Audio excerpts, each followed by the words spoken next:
Sud Radio, les clés d'une vie, Jacques Pessis. Sud Radio, les clés d'une vie, celle de mon invité.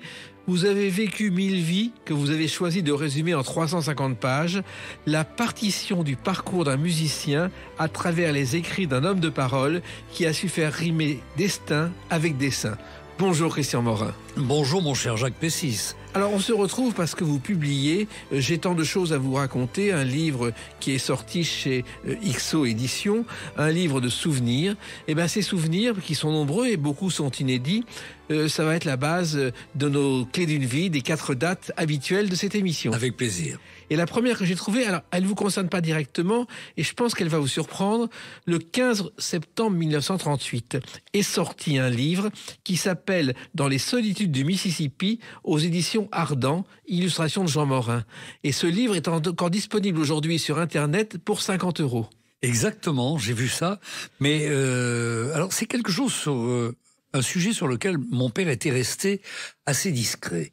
Mon père était imprimeur, il est arrivé de La Rochelle et s'est installé à Bordeaux. Et il dessinait pour la publicité, etc. Il était dessinateur autodidacte, mais un très bon dessinateur. Et j'ai découvert des dessins de lui après ma naissance, bien sûr, bien plus tard, à commencer par un album de sa captivité, qu'il a fait éditer, d'ailleurs après la guerre, chez ce même éditeur, et où il raconte, c'est un reportage extraordinaire, il raconte sa captivité en 50 dessins. Et donc mon père a tiré des ficelles avec tout ça, puisque j'avais un petit don pour le dessin, et c'est comme ça que tout a commencé. Mais quand j'ai retrouvé ces livres, moi j'ai les illustrations originales chez moi, mais quand je les ai retrouvées dans un livre signé Jean Morin, le bonheur. Mais il se trouve en plus, Christian Morin, qu'il a réalisé pour des cartonnages de reliures aux éditeurs des dessins préparatoires pour les contes plaisants et moraux et les défenseurs du casino du Canada français qui sont à la Bibliothèque nationale depuis 2017. Exactement, voilà. Exactement. Mais c'était pas tant. Alors mon papa est là-haut, j'espère qu'il écoutera cette émission. De vous, mon cher Jacques, mais c'est important. La carrière d'un enfant peut se dessiner d'abord en ayant un peu de curiosité de quelque milieu que l'on soit issu, mais mon père quand même a tiré des ficelles, on aura l'occasion d'en reparler. Bien sûr, en plus il vous a donné un don qui est l'optimisme, car il a fait la guerre, il a eu beaucoup de soucis, il ne s'en est jamais plaint. Non, et alors ce qui est étonnant, c'est que le dessin peut mener assez loin. Mon père a été fait prisonnier dans les premières lignes en 1939, dans le nord de la France. Il a été blessé après une nuit d'attaque des Allemands. Il était dans une ferme retranchée. Il était caporal dans les tirailleurs marocains. Et il a été blessé. On a failli l'amputer d'un bras. C'est un officier allemand, un jeune officier, qui lui a sauvé son bras. Qui lui a même dit, d'ailleurs, il était gonflé pour un officier allemand, il lui a dit « On a à la tête du pays un fou, s'il n'y a pas un attentat contre lui, c'est la ruine de l'Europe ». Il ne s'était pas beaucoup trompé. Et là, mon père, dessinateur autodidacte, qu'a-t-il fait ? Il a falsifié ses papiers militaires pour se faire passer pour un sous-officier, car tout sous-officier pouvait refuser de travailler pour les Allemands. Et là, il a hérité, comme il le disait, avec humour. Je suis parti au Club Méditerranée pendant 3 ans et demi, en Pologne, avec des Israélites, comme on disait à l'époque, et des soldats russes. Il se trouve que pendant ce temps-là, votre mère a gardé l'imprimerie. Et l'imprimerie, pour vous, c'est un souvenir d'enfance, Christian Morin, c'est l'odeur de l'encre. Oh là là, c'est formidable. Tous ceux qui sont imprimeurs et qui nous écoutent, même s'il y a une amélioration technique en technologie dans l'imprimerie aujourd'hui, cette odeur d'encre dans une imprimerie quand vous rentrez, les caractères, le plomb, etc., c'est quelque chose qui était aussi touchant pour moi que lorsque j'allais chercher le pain chez le boulanger, parce que l'odeur du pétrin, c'était autre chose. Et puis, c'était l'imprimerie de mon père. Donc, voilà. Et en même temps, dans les journaux, dans les années 70, il y avait encore les rotatives au sous-sol, exact. Et l'odeur de l'encre lorsqu'on préparait le journal. Et les linotypes. Exactement. On tapait à la machine et hop, le plomb coulait immédiatement. Alors, une jeunesse quand même modeste à Bordeaux que vous racontez dans ce livre, car il n'y avait pas de salle de bain à la maison et c'était un quartier assez pauvre. C'était un quartier assez pauvre d'après-guerre, mais avec une espèce de bonne humeur, puisqu'il fallait aller de l'avant. Tous les gens qui avaient connu la guerre, moi je venais de naître à la fin de la guerre, 1 mois ou 2 avant le suicide de Hitler. Je n'y suis pour rien d'ailleurs, mais tant mieux. Et donc, il fallait vivre au travers de tout cela. On n'avait pas de salle de bain. J'avais évoqué cette histoire d'ailleurs un jour avec Eddie Mitchell, qui avait connu ces mêmes problèmes enfant. Il y avait les douches municipales, il y avait les douches à l'école quand on allait faire du sport, mais on faisait sa toilette dans la cuisine avec toute la famille, petit appartement dans une échoppe bordelaise, un quartier chaud puisque c'était le quartier des bordels, disons-le. Le quartier s'appelait Mériadec, je crois, et dans les vieilles familles, on dit c'est Mériadec ici, c'est le bazar ici, c'est le bordel ici. C'est le bordel ici, voilà. Et il y avait des bordels, des hôtels avec eau courante, bien sûr. Ces dames qui, le jeudi, jour de repos des enfants, nous disaient, parce que j'avais une vie de quartier avec les copains, nous disaient allez jouer ailleurs parce que vous nous empêchez de travailler. Et vous donnez une pièce d'ailleurs. Oui, et j'ai même connu un jour quel était ce travail réellement. Oui. Mais en même temps, c'est quand même rare les prostituées qui vous donnent une pièce pour aller faire du manège. Oui, parce que on avait. Oui, ça c'était quand j'étais enfant. J'évoque ça quand je partais avec mes parents à la foire place des Quinconces. Les prostituées me disaient et où il va Kiki? Alors je disais Kiki va au manège. Elle me donnait une petite pièce, mais quelquefois. Nous étions avec les copains, on rapportait la présence pas très loin des inspecteurs de la police des mœurs. Et il y avait un inspecteur qui était surnommé le Grand Blond, avec un imperméable, une gueule pas très sympathique. Et un jour, on est arrivé vers les prostituées, on leur a dit attention, il y a le Grand Blond qui arrive. Tout le monde est rentré dans les hôtels, dans les bars, planqués, et la police est passée, ils n'ont rien vu. Et un jour... On était un peu à court de quelques monnaies pour acheter des roudoudous ou quelques carambars et on est allé dire aux prostituées attention, il y a le Grand Blond qui arrive. C'était pas du tout le cas. Elles nous ont donné la pièce. Elles n'ont jamais su qu'il n'était pas dans le quartier, mais nous, on s'est acheté des carambars et des roudoudous. Et il y avait une ambiance festive et musicale. Et il y a une chanson, d'ailleurs, qui peut évoquer cette époque avec un interprète qui avait alors la cote. Chantons pour le sport, d'un cœur joyeux, chantons l'essor de la jeunesse. La marche des sports d'André Dassary, c'est extraordinaire parce que André Dassary, vous avez connu dans votre enfance, parce qu'il y avait quelqu'un qui chantait Dassary dans le quartier. Oui, c'était un peintre, monsieur Espiung d'Ars. Il était basque, bien sûr, et il avait travaillé au conservatoire avec André Dassary.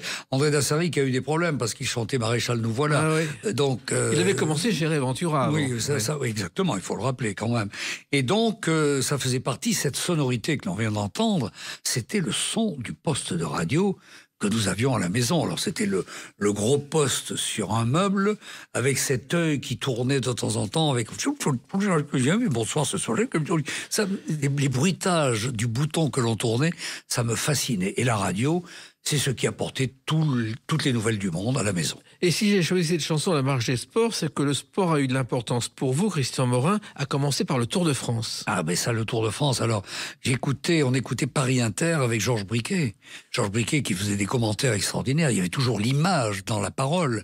Et puis, le Tour de France faisait rêver parce que c'était d'abord la période des vacances, pour les enfants que nous étions, avec des vacances très longues, juillet, août, septembre. Et on nous envoyait chez les grands-parents. Dans ces cas-là, moi, j'allais en Charente. Et donc, ce Tour de France me faisait rêver.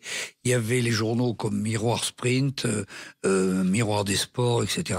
Et on voyait toutes les photos de ces coureurs du Tour de France. Louison Bobet, Jacques Anquetil. Et petite parenthèse, en allant plus loin, un jour, en arrivant à Europe 1, où j'étais depuis peu, il y a Fernand Choiseul, journaliste sportif, qui me dit « Je vais te présenter quelqu'un ». C'était le commentateur officiel pour Europe, Jacques Anquetil.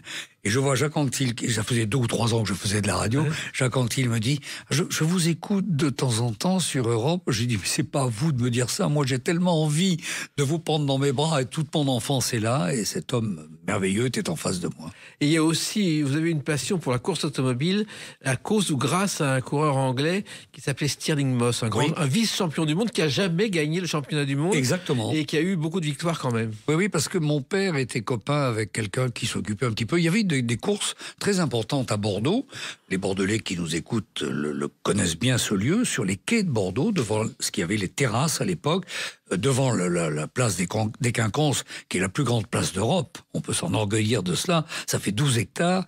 Et il y avait des courses automobiles avec, ça sentait, pour un gamin, c'était formidable. À ce moment-là, je voulais être pilote de course. Ça sentait l'huile de ricin qui était trafiquée dans les moteurs. Et il y avait la Talbot Lago, il y avait Jean Bérat qui avait un casque à damier. Et ce jour où j'étais avec mon père, je devais avoir 8 ou 9 ans, c'est Stirling Moss qui a gagné la course à Bordeaux. Mais il y avait 50 000 personnes qui venaient assister à la course.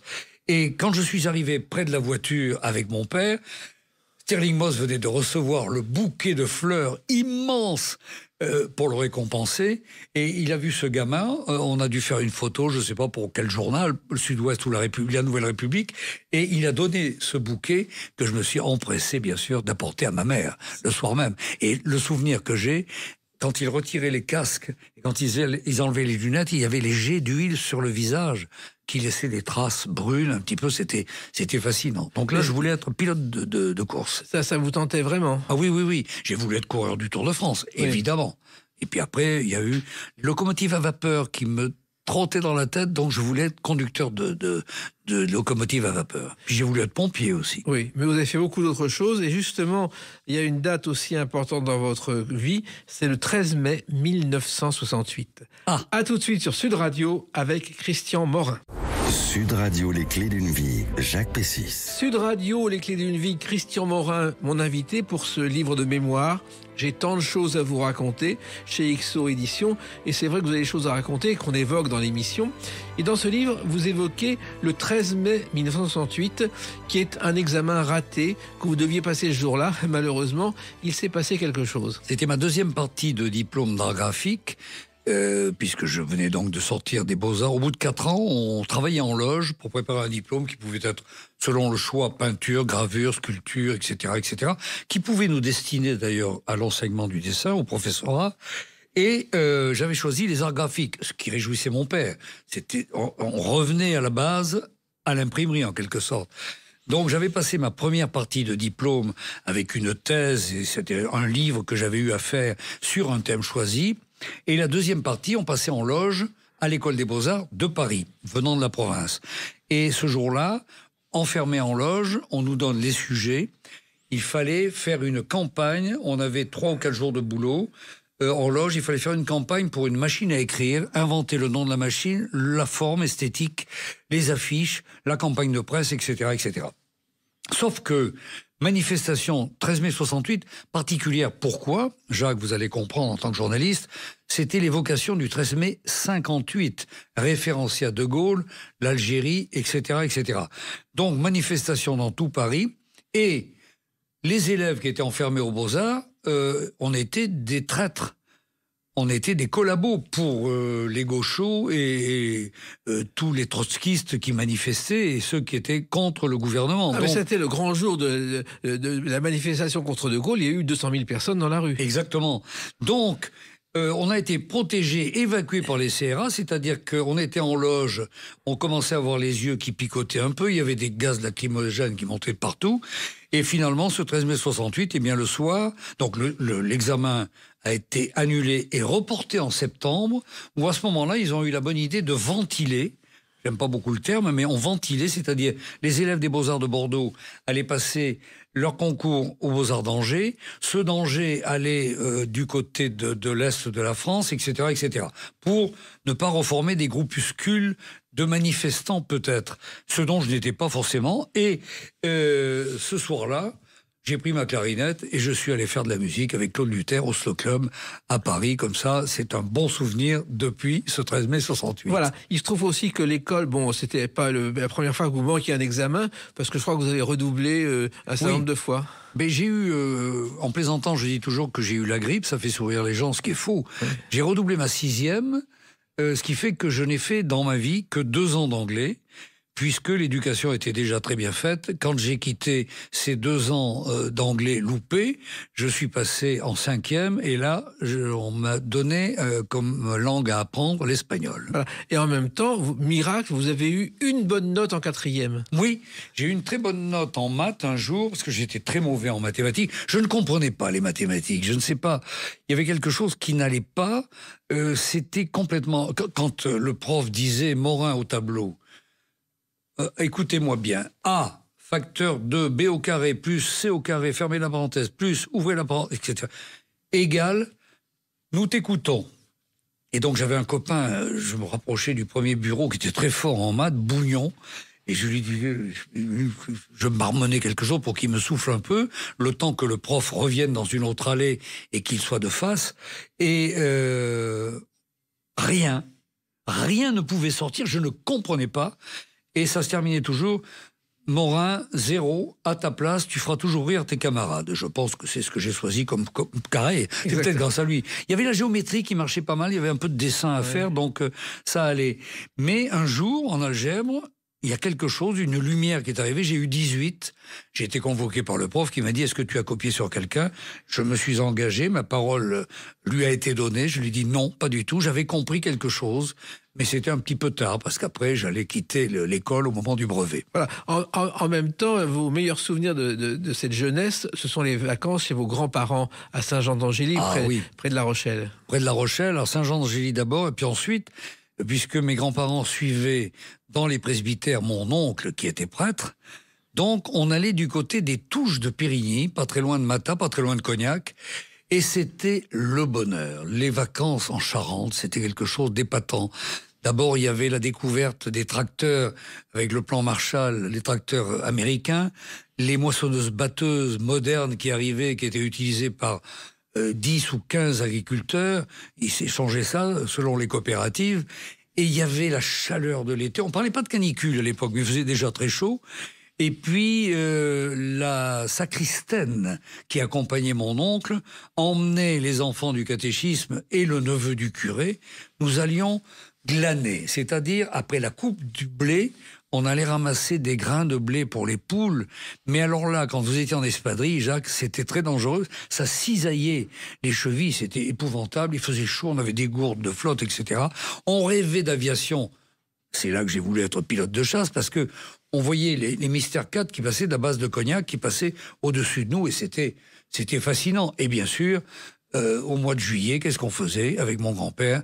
On écoutait, bien sûr, le Tour de France. Alors, mon grand-père, alors que j'écoutais avec mon père à Bordeaux, Paris Inter, mon grand-père écoutait Radio Luxembourg, RTL avant l'heure. Exactement. Alors, il se trouve aussi, Christian Morin, que ce goût du dessin, ça a commencé par une crise d'appendicite. Oui, le développement du dessin, parce que j'ai été opéré à chaud, comme l'on dit, je risquais la péritonite. J'ai été transporté dans un camion de légumes, parce que j'étais en vacances du côté de Lacanau, chez des amis de mes parents qui tenaient ce qu'on appelait des petites épiceries, qui s'appelaient l'Aquitaine. Et en urgence, j'avais vraiment mal au ventre, donc on m'a transporté dans ce camion de légumes. J'ai été opéré de l'appendicite et j'étais passionné par Tintin et Milou, forcément. Et on commençait à découvrir un personnage extraordinaire. D'abord, le dessinateur, l'été, c'était Franquin.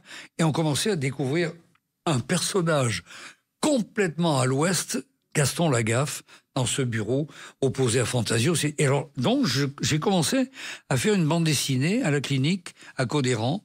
Et puis, mon père voyait que le trait n'était pas trop mauvais. On copiait un peu, mais ça m'inspirait quand même beaucoup d'imagination. Je créais des personnages, etc. Et c'est là qu'il y a eu, je peux le dire maintenant, mon père m'a fait passer un test psychotechnique à 13 ans. Et ce test, on le passait à la sécurité sociale, a révélé quand même des résultats assez conséquents. Il y avait à peu près 79%, 80% de réponses favorables aux arts, la littérature, la musique. Alors la littérature, on voyait 15 bouquins qu'on n'avait pas lus, mais selon les titres, on pouvait être attiré par celui-ci ou celui-là. On vous donnait un jeu de construction et selon l'endroit où vous placiez l'église, la mairie d'un petit village à reconstituer, on était jugé psychologiquement, on étudiait les réflexes, etc., etc. Et compte tenu de tout cela, de ces tests, mon père a tiré les ficelles. Et puis c'est là qu'il m'a fait passer un concours pour rentrer aux Beaux-Arts. Peut-être que ce serait bien que tu apprennes un instrument de musique.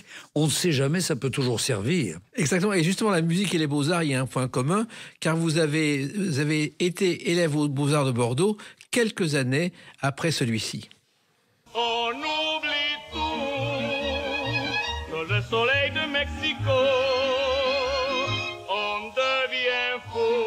Car Mariano a été aussi élève aux Beaux-Arts. Et avec une date de naissance falsifiée, parce que sa mère, qui ne voulait pas qu'il fasse la guerre d'Espagne, avait truqué ses papiers, lui avait donné 2 ans de moins pour qu'il échappe au service militaire. C'est extraordinaire d'évoquer Mariano, parce que pour moi, j'ai un rattachement à Mariano en particulier. Il y a parmi mes très très bons amis de longue date, il y a mon ami José Cifuentes, qui vit aujourd'hui, qui est natif de Bordeaux comme moi, et qui a vécu longtemps à Paris, qui est à Saint-Jean-de-Luz, au Pays Basque.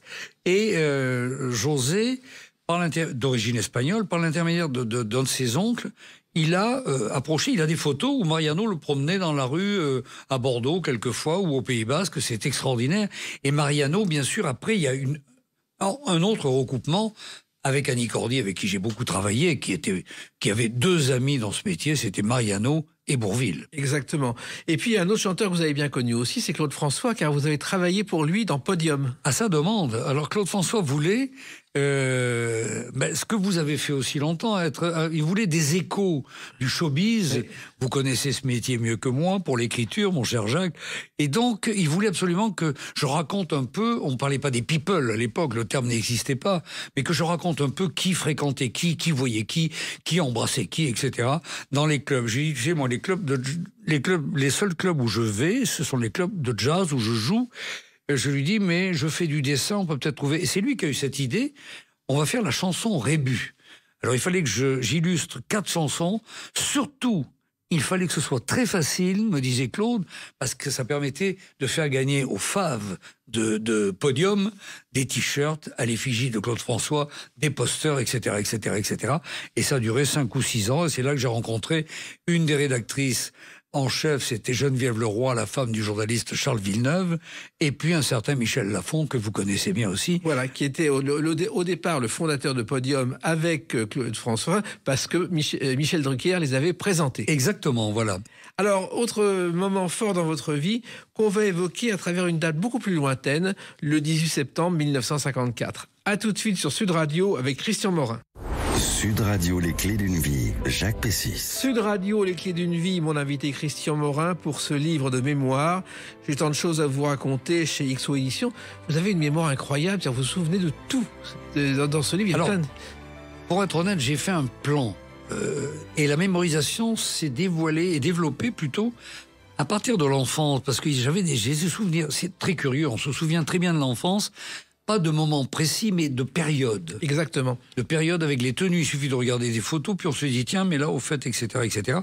Et après, j'ai développé tout ça, mais c'est vrai que j'ai gardé une mémoire. Et ce qui est extraordinaire, c'est qu'au fur et à mesure où vous écrivez, en faisant des plans pour un livre, vous avez noté quelque chose la veille et le lendemain, vous découvrez que ce quelque chose va déclencher un autre souvenir. Enfin, vous connaissez ça puisque vous êtes un spécialiste en écriture. Alors, il se trouve que j'ai trouvé la date du 18 septembre 1954, qui est le jour où cet homme va révolutionner les établissements scolaires. C'est un mauvais souvenir en ce sens que ça aurait pu être le moment d'une mutation. Pierre Mendès France, qui en juin 54 devient président du conseil et annonce qu'un verre de lait sera servi chaque matin aux élèves, et il lance un slogan pour être studieux, solide, fort et vigoureux, buvez du lait. Voilà, vous n'avez pas bu votre verre de lait ce matin. Exactement, oui. Non, je bois du petit lait avec vous. Ah ben vous êtes trompé mal.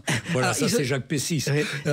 Et donc, je sais que vous avez participé à cette campagne du lait. Mais oui, involontairement, figurez-vous que j'ai vu ça aux actualités. J'étais gamin. Alors, j'étais content avec mes parents au cinéma. On avait été filmé par les actualités Gaumont ou Pathé. Il y avait des actualités, c'était le journal de 20h, mais au cinéma. Et on avait été filmé à l'école avec tous les gamins, avec notre verre de lait. On levait le verre de lait, etc., etc. Ils étaient venus filmer, et c'est ce film filmé à Bordeaux, à l'école Anatole France, qui était passé sur quelques écrans sur le territoire. Et cette campagne du lait avait eu lieu parce qu'on s'était aperçu qu'il y avait une surproduction du lait en France. Exactement. Et qu'il fallait bien faire quelque chose. Alors, ce qui est drôle, c'est que le baptême officiel s'est déroulé au Bœuf sur le Toit. Oui. Qui est un lieu parisien où on faisait de la musique et du jazz. Et du jazz. Le mot aller faire le bœuf, d'ailleurs, vient de cette époque-là. Exactement, quand les musiciens se retrouvaient pour faire du... Oui, où tout le monde se retrouvait avec Satie et quelques autres. Qu'est-ce qu'on fait ce soir? On va au Bœuf sur le Toit. On fait le bœuf ce soir. Mais c'était pas dans le sens musical. On se réunissait dans cet endroit-là qui est du côté de Franklin Roosevelt. Exactement, aux Champs-Élysées. Alors, vous avez choisi la clarinette parce que, bon, c'était un instrument facile. Et puis, en plus, vous avez pris des cours de solfège et des cours de clarinette très vite. Oui, parce que, instrument facile, je dirais pas, c'est pas tout à fait le mot, mais il y avait quelque chose qui me séduisait, car tous les copains grattaient des guitares, parce qu'il y avait la déferlante du rock'n'roll qui arrivait des États-Unis, avec Gene Vincent, Elvis Presley, bien sûr, et tous les copains grattaient des guitares. Alors ça, c'était énervant, parce que ceux qui arrivaient à faire quelques accords, les 3 accords classiques, pouvaient draguer dans les surprises parties les jeunes filles étaient séduites. Et puis il y avait des garçons aussi qui tapotaient sur un clavier le début de Why I Say de Ray Charles. Donc ça aussi, ça séduisait. Et quand ce copain, à côté de moi, à l'école, quand je lui ai dit « Mon père veut me faire prendre des cours de clarinette, de musique », mon copain me dit « Écoute, mon père est professeur de saxophone et de clarinette. » Ah, ça a éveillé chez moi une curiosité. Je dis, tiens, c'est intéressant. Et, donne-moi ton téléphone. On n'avait pas le téléphone à la maison. Mon père l'a appelé de l'imprimerie. J'ai pris rendez-vous. On a acheté une clarinette, 15 000 francs à l'époque. Et puis, j'ai commencé à prendre des cours. Sauf que je suis tombé sur un homme formidable, Henri Florent, musicien de jazz. Il avait fait beaucoup de variétés à Bordeaux. Et il me disait, Christian, si vous travaillez bien votre cours la semaine prochaine, il y aura une petite surprise. Et la surprise, à chaque fois, il me faisait écouter à 13 ans et demi, des disques de jazz. C'était extraordinaire. Donc, et c'est là que, entre autres, j'entendais un clarinettiste qui s'appelait Barney Bigart, clarinettiste de Duke Ellington, puis ensuite de Louis Armstrong, et plus tard, je me suis retrouvé à ses côtés en train de jouer. Si la vie n'est pas belle, mon cher Jacques. Et il y a un autre musicien aussi qui a beaucoup compté pour vous. Le 6 octobre 62 est une date que vous n'avez pas oubliée, car vous avez fait la connaissance de Claude Luther. Exactement. Alors Claude Luther, ça aussi c'était mon idole, parce que quand vous jouez de la clarinette, à l'époque, il y avait deux grands clarinettistes, Claude Luther et Maxime Saury. Je suis devenu ami avec les deux. On a joué ensemble un nombre de fois, mais au début, il fallait bien quand même approcher son idole. Et j'ai toujours aimé dans la vie, à tous les niveaux de tout ce que j'ai pu faire, avoir des exemples, parce que je pense que c'est la ligne de conduite à avoir, et enfin, c'est mon point de vue. Et donc, Claude Luther, un soir, je le vois arriver, il donnait un concert pour un bal d'étudiants, je le vois arriver dans la rue avec le grand imperméable. Il avait une allure un petit peu comme ces comédiens, la Jean Marais, Henri Vidal, des années 50. Beau garçon, beau mec, vraiment. Je le vois arriver, j'ai pas osé l'approcher. Et puis j'avais amené ma clarinette et on a fait des photos dans la loge. Je n'ai pas joué avec lui sur scène. Et on a parlé ce soir-là. Mais Claude aimait le raconter à tout le monde quand on se retrouvait ensemble. Ce premier soir, il m'a engueulé. Il m'a dit, qui écoutez-vous comme clarinettiste? J'ai eu le malheur de lui parler des clarinettistes anglais. Il m'a dit, mais non, c'est pas cela. Il faut écouter ci, il faut écouter ça. Mais il jouait aux côtés de Sidney Bechet.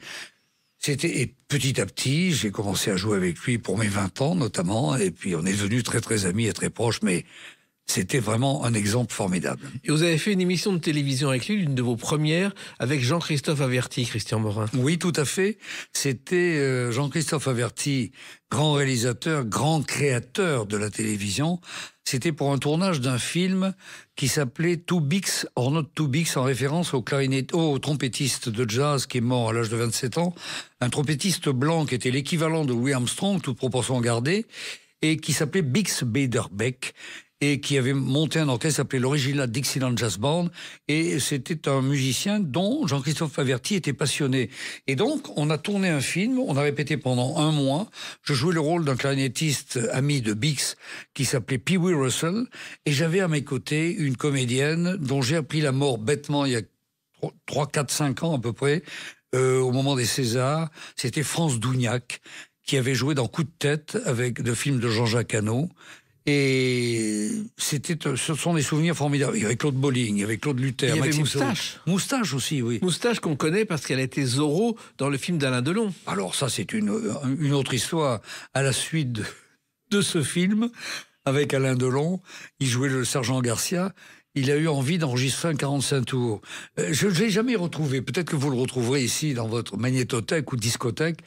Et c'était Zorro, toi mon idole, etc., etc. Donc on a enregistré avec un orchestre de jazz pour l'accompagner, et il fallait des bruitages pour son disque.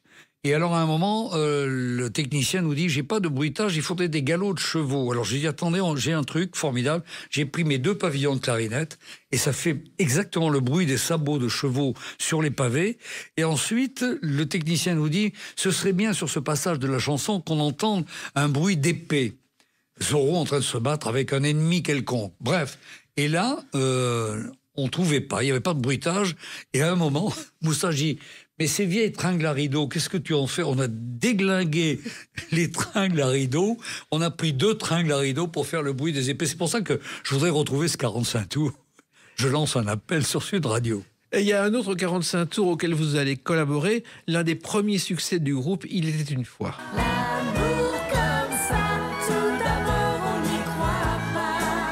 L'amour comme ça, on voudrait le cacher. Joël, Serge Collen et les autres, des jours comme ça, et la clarinette, c'est vous, Christian Morin? Et oui, parce que tous les copains que l'on croisait, je me disais, j'avais fait un disque aussi avec d'autres musiciens, avec Michel Sardou, ça m'est arrivé à la demande de Jacques Revaux et de Michel.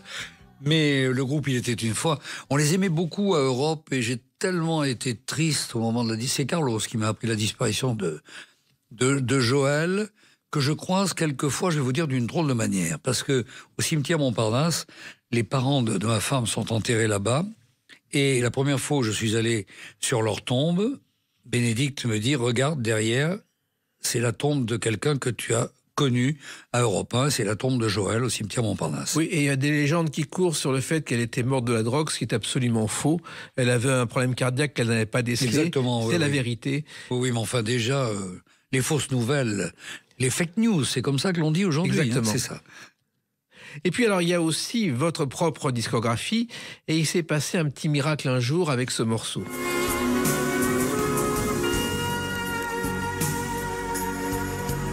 Aquarella. Aquarella, ça a été une grande surprise et un grand bonheur pour vous. Oui, parce que c'est... Alors là, je vais vous dire, j'ouvre déjà la parenthèse anti-musique de ce style, l'easy listening. Moi, je savais que ça venait des États-Unis. Vous mettez une clarinette avec des cordes ou n'importe quel instrument. Ça plaisait beaucoup. Il y avait un courant qui arrivait des États-Unis. Et Alain Morisot, avec qui je travaillais pour la télévision suisse pendant 4-5 ans, musicien également, et qui m'avait fait rencontrer Céline Dion, d'ailleurs, au tout début. Et Alain me dit, écoute, je vais célébrer les 20 ans d'un de mes succès qui s'appelait Concerto pour un été, mais j'aimerais bien mettre d'autres titres sur un album. Qu'est-ce que t'en penses? Est-ce que ça te tenterait de faire un album dans ce style-là? Je lui dis, écoute, pourquoi pas? Et les musiciens de jazz, certains, pas tous, me disaient, oh là là, mais ne vends pas ton âme au diable. C'était mal vu d'aller faire une autre musique. Il n'était absolument pas grave, bref. Et on fait un album. Alors, ce qui était très marrant, parce que j'appelais Alain, je lui disais, qu'est-ce que tu penses de la reprise de ce thème d'Armstrong, peut-être dans le style easy listening, avec des cordes? Ah, très bien. Alors, je partais en Suisse le week-end, j'enregistrais 1 ou 2 titres, je revenais à Paris pour être à la radio et à la télévision, je repartais en Suisse, on fait un album. Sony était tout à fait partie prenante de cet album, et on sort un album, et les représentants de chez Sony tordaient un peu le nez en se disant, un présentateur de télé d'un jeu, il y avait le côté péjoratif, qui en plus joue de la clarinette, c'est pas un instrument forcément à la mode, qu'est-ce que ça va donner? Et il se trouve qu'il y a eu je sais pas ce qui s'est passé, la télévision a dû jouer la roue de la fortune à ce moment-là vis-à-vis du public, mais quand même, on vendait à peu près 5 ou 6 000 CD par jour et cassettes à l'époque.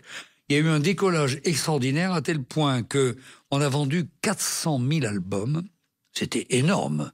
Et lors d'une interview, méfions-nous des journalistes, je dis à une journaliste de Télépoche, elle m'interviewait, elle me dit « mais c'est formidable cet album ». Je dis « vous voyez, j'ai même vendu beaucoup plus d'albums que Vanessa Paradis ». Et en plaisantant, je lui dis « je suis la Vanessa Paradis de la clarinette oui. ».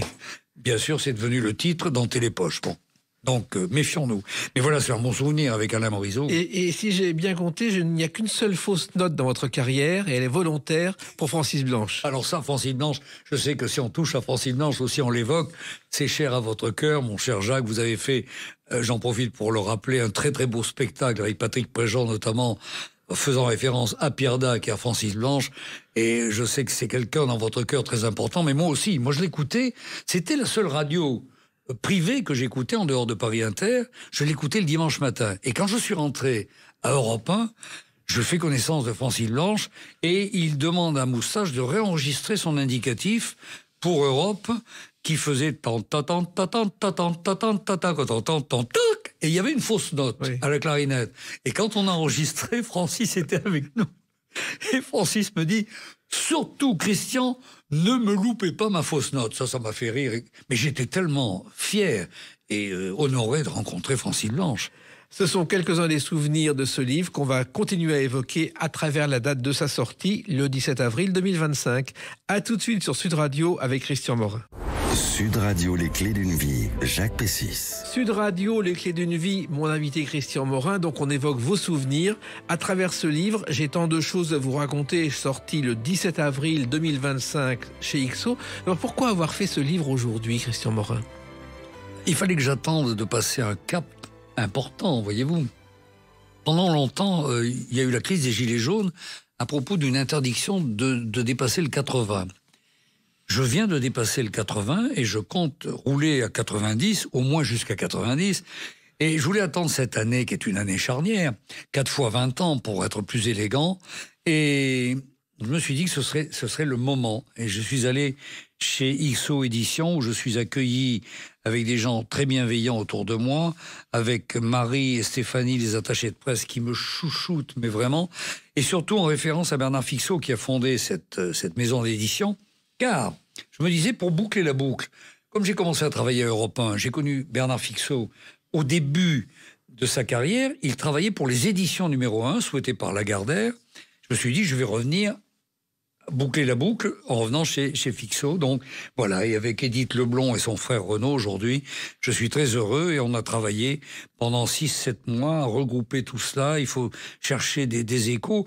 Et m'a accompagné pour ce livre un garçon qui s'appelle Jean-François Pité, qui est un documentaliste formidable, qui est celui qui a travaillé pendant 14 ans avec Cabu, et qui, pour ce faire, a des portes ouvertes à l'INA, a retrouvé des documents que moi-même j'avais complètement oubliés, les enregistrements d'un concert en 1970 à la maison de la radio, à l'ORTF, que j'avais donné, bref, et d'autres documents de télévision ou d'images, et il m'a beaucoup aidé par rapport à toutes ces recherches pour les documents, justement. Il y a la mémoire, comme vous y faisiez allusion tout à l'heure, Jacques, mais la mémoire, il faut la coller à quelque chose de concret. Et il m'a beaucoup aidé dans ce sens-là, et c'est lui, j'en profite pour dire que c'est lui qui a trié les 48 000 ou 50 000 dessins de Cabu pour en faire tous les livres que nous connaissons aujourd'hui. Alors, il se trouve aussi que vos débuts, c'est au Grand Théâtre de Bordeaux, avec cette chanson. Allons-nous nous marier, nous marier, nous marier. Allons-nous nous marier. Georges Ulmer, que Aznavour considérait comme le plus grand chanteur français, qui était danois.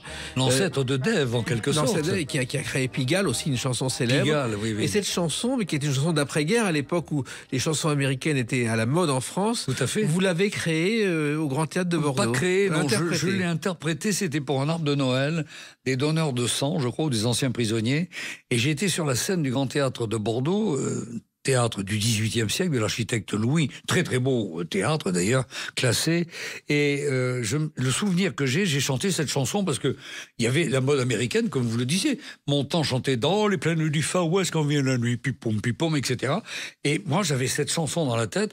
J'ai chanté cette chanson avec d'autres enfants, mais j'étais tout seul. Et j'ai découvert quelque chose de génial, la rampe d'éclairage. À l'époque, il y avait des gros projecteurs tout le long de la scène qui vous empêchaient de voir le public. On ne voyait pas, il y avait un trou noir. Et ça m'a fasciné. Je me suis dit, mais c'est génial. Et puis après, j'ai découvert que petit à petit, on voyait de plus en plus le public. Et là, j'ai découvert le track. Ça m'est arrivé jusqu'à l'Olympia en 76. Oui, parce que ce jour-là, vous présentez Dave et il y a une représentation exceptionnelle qui est une nouveauté. Une nouveauté parce que le soir de la première, Dave faisait son premier Olympia avec en vedette américaine, doublement américaine, Jean Manson. Et on faisait une expérience de télévision par câble dans 5 villes de France, dont bien sûr le Massif central, Clermont-Ferrand, puisque Giscard était président de la République. Donc du côté de Chamalières, on allait voir cette première de l'Olympia dans différentes salles de cinéma.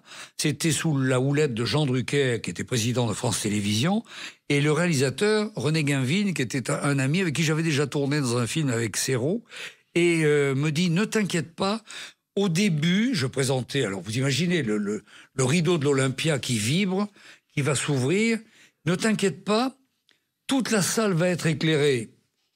Oh là là, il y avait encore des premières, c'est-à-dire au premier rang, je vois Catherine Deneuve, Adamo, Michel Delpech, c'était très troublant, et j'ouvrais avec le grand orchestre de l'Olympia, sous la houlette de Guy Matteoni, avec la clarinette, etc., etc. Et là, j'ai découvert les joies quand même de l'Olympia. Bruno Cocatrix venait derrière pour nous dire merde, avec son cigare, on pouvait fumer encore sur scène, et puis ça a été 9 jours formidables. Et on oublie que Bruno Coquatrix c'est le premier à avoir innové en tournant les spectacles de l'Olympia. Aujourd'hui, on tourne tous les concerts. À l'époque, à part lui, personne ne le faisait. Exactement, exactement. C'est pour ça qu'il y avait cette référence, justement, avec la télévision par câble.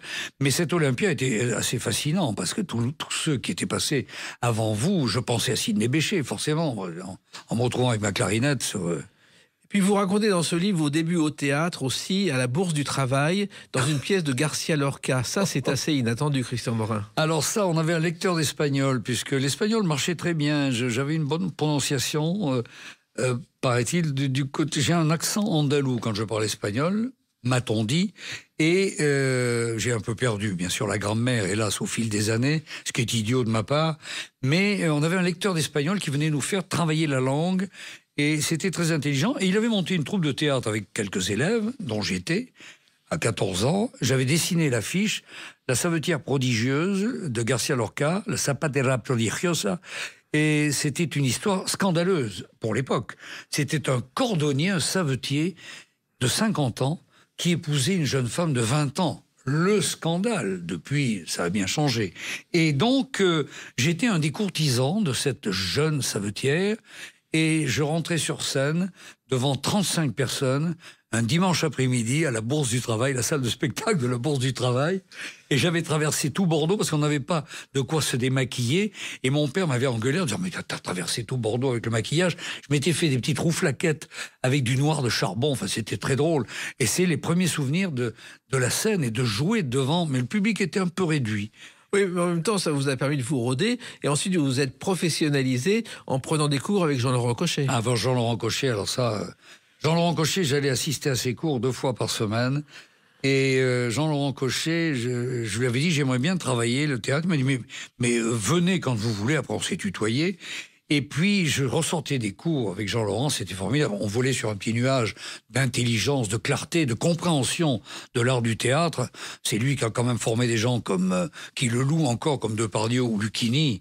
Et ça s'est terminé par les fausses confidences de Marivaux avec Jean-Laurent Cochet. Oui, et en plus, vous avez changé de genre ensuite, puisque je crois qu'à Lyon, vous avez joué Le Vison Voyageur, qui est un classique de Poiret et Serrault, mais aussi de Jean-Jacques, qu'on a totalement oublié. Et Michel Roux. Et Michel Roux, qui jouait cette pièce pendant des années. Formidable, formidable. Ça aussi, ce théâtre anglais qui vous oblige à un rythme très, très, très respecté, comme de la musique d'ailleurs. C'est musical, hein. Donc il faut jouer. On travaillait dans ce très, très beau théâtre, La Tête d'Or, à Lyon, où j'ai retravaillé après avec Annie Cordy. Dans Lily et Lily. Oui, dans Lily et Lily, ça aussi, les exemples. Avoir Annie comme partenaire, ça avait commencé avec Patrick Préjean dans Envoyer la musique, en 83 au théâtre de la Porte Saint-Martin. Et je voyais Annie, on resserrait les boulons tous les 8 ou 10 jours. Parce qu'il y a toujours du relâchement dans une comédie musicale ou une pièce de théâtre. Donc, elle serrait les boulons. Et j'avais un exemple avec Annie Cordy de professionnalisme. Qu'est-ce que vous voulez? C'est pas pour rien qu'elle a eu la carrière qu'elle a eue. Comme son amie Lynn Renaud du Nord, sur des femmes extraordinaires, exceptionnelles. Mais une autre femme exceptionnelle dont vous avez été le gendre, c'est Michel Morgan. Michel Morgan aussi. Et j'étais le mari de Tony Marshall, comédienne, partie beaucoup trop tôt, la pauvre, excellente comédienne. Elle me trompait abondamment. Et Daniel Thompson avait eu l'idée de me donner le rôle du mari de Tony Marshall. Ça s'appelait Le Tiroir Secret, je crois. Tiroir Secret, une série où j'étais dans 4 ou 5 épisodes. Alors au départ, quand on me l'avait proposé, on m'a dit « Vous êtes animateur de radio ?» J'ai dit « Mais oui, enfin, il n'y a pas un rôle un peu... » Non, vous inquiétez pas. Et le producteur vient me voir. « Vous êtes encore à Europe, je viens vous voir. » Et il me dit « Non, on vous voit une fois en studio. » Et le reste du temps, regardez, lisez. C'était un rôle formidable. Et je me suis retrouvé en face de ma belle-mère, Michel Morgan, qui nous engueulait, ma femme et moi, sa fille et son gendre, parce que à chaque fois qu'il y avait un problème dans notre couple, à chaque fois, disons-le, que j'étais cocu, abondamment, notre petite fille allait se réfugier chez sa grand-mère. Et la grand-mère, Michel Morgan, était très inquiète de tout ça. Et il y avait de très très jolies scènes avec Michel. Je peux vous raconter une petite anecdote. Un jour, nous tournions dans le 9e arrondissement, dans un appartement où il y avait un problème de lumière dans un couloir. Et en allant aux toilettes, Michel Morgan glisse malencontreusement, se heurte contre un mur et se bleuit légèrement, se rougit la pommette. Donc pendant 2 ou 3 prises, il a fallu faire des plans de profil et on camouflait tout ça avec du maquillage.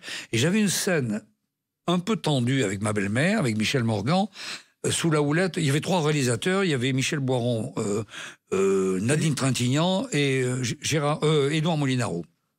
Et donc, c'était avec Nadine Trintignant, et on faisait une répétition mécanique de texte avec Michel Morgan, charmante, délicieuse, drôle, elle aimait qu'on raconte des blagues, on prenait le petit déjeuner ensemble, bref.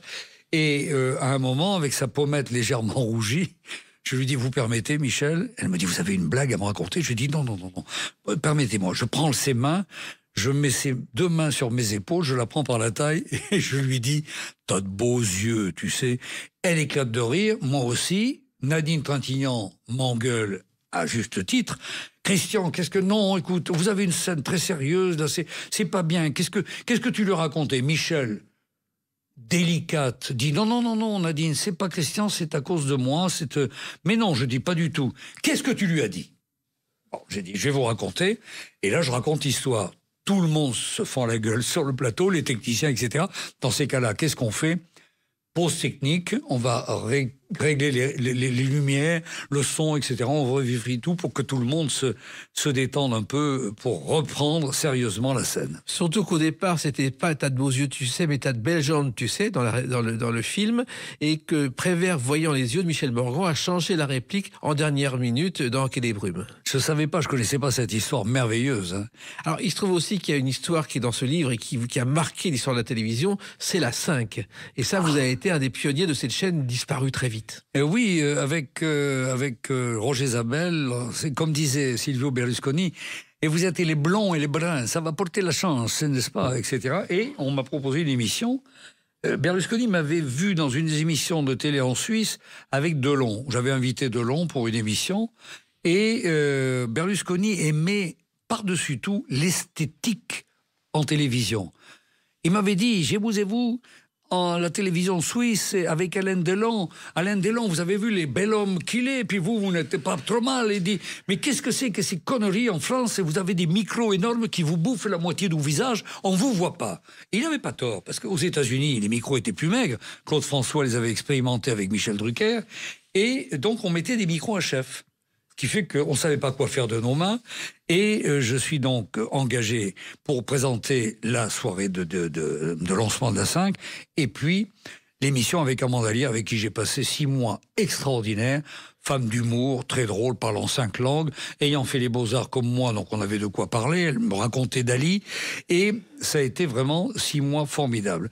Sauf que Delon m'a appelé la veille de mon départ pour Milan. Il me dit, est-ce que tu as signé? Non, je signe demain. Je dis, je vais signer pour 1 an. Enfin, je vais voir avec Silvio. Il me dit, écoute, ne signe que pour 6 mois. Je lui dis pourquoi? Parce qu'il me dit, parce que quand ça va s'installer en France, il y a trop de problèmes politiques sous-jacents entre Craxi et Mitterrand. J'ai peur que ça se casse la gueule très vite. Et il s'était pas beaucoup trompé.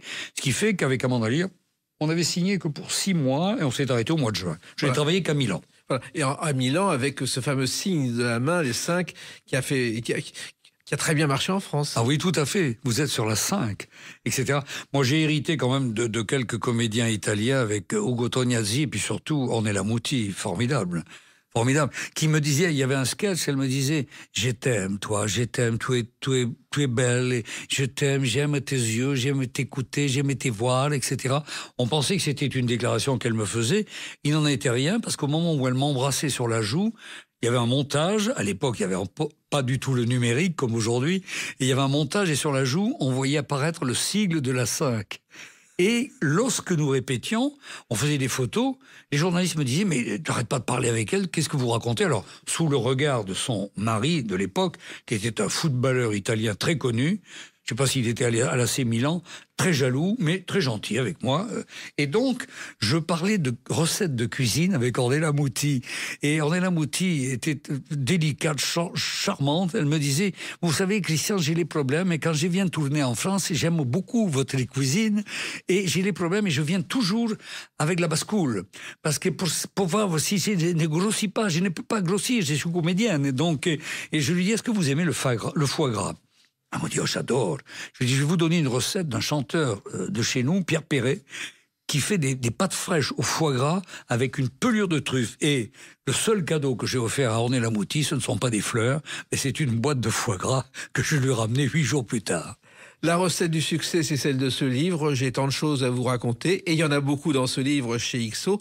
Merci Christian Morin et puis continuez ainsi au-delà des 90 dont vous parlez. On verra bien, écoutez, ça c'est seul Dieu qui peut décider. Jacques, merci.